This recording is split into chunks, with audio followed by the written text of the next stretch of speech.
আপনাকে রাখে কত, মানে ইয়েতে ডিপোতে কত রাখে? থেকে দেয় না, নৌকালারা মনে করেন আনে হলো বাইরে থেকে তেল, এটা মানে ডিপুর সাইডের তেল আছে। হ্যাঁ, 44,500 লিটার।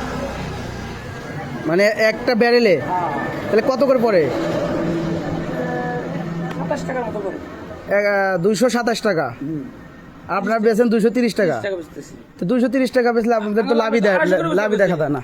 আর 250 করে তেল বেচে দেখা বিবেকে পাতা দেয়। পুলিশে বলছে যাই না, বিক্রি করেন না আমরা, তো খোলা মারে। ও, পুলিশে বলছে? পুলিশও তাহলে ইয়া করতেছে, সাথে আছে। তাছাড়া কি আমার চলে কি তেল আছে, কোনো জায়গাতে তেল নাই বাবা। আচ্ছা আচ্ছা,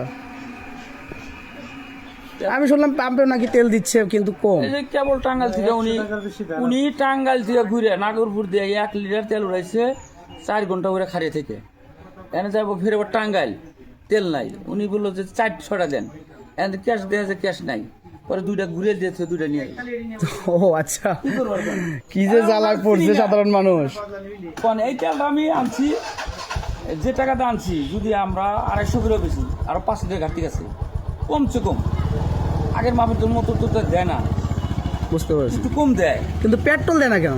পেট্রোল আছে বাগাবাড়ি, অর্ধেক মেশিন আছে তেল। হ্যাঁ, এলি গাড়ি নেই। বুঝতে পারছি, কারণ ওই গাড়িতে আপনি দেওয়ার লগে লগে চলবো কতক্ষণ পরে আপনি আলিয়ে গেছেন।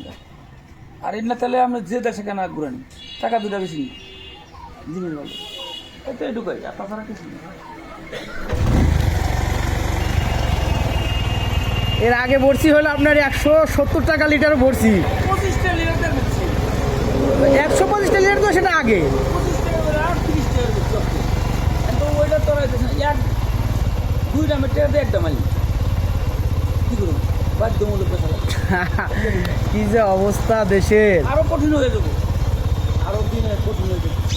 কিন্তু আমাদের মন্ত্রীরা তো ঠিকই বলে যে তেল মজুদ আছে। ওরা হলো আপনার তারা সিন্ডিকেট করে তেল নিয়ে গেছে, এনে নিয়ে দৌড়তেছে তো হাজার হাজার বেরেল, হাজার হাজার বেরেল তাকে তো দৌড়তেছে না। এনে বুঝতে পারছি, বাড়ির নিচে লুকে রাখছে। আপনার গাড়িতে দরকার হলো 2টা আগে পড়ছেন, এনে 5টা 6টা 7টা করে করে নিয়ে তেল অভাব হবো না কি। আমরা এইভাবে কমই ভরি, আমরা গরিব মানুষ না।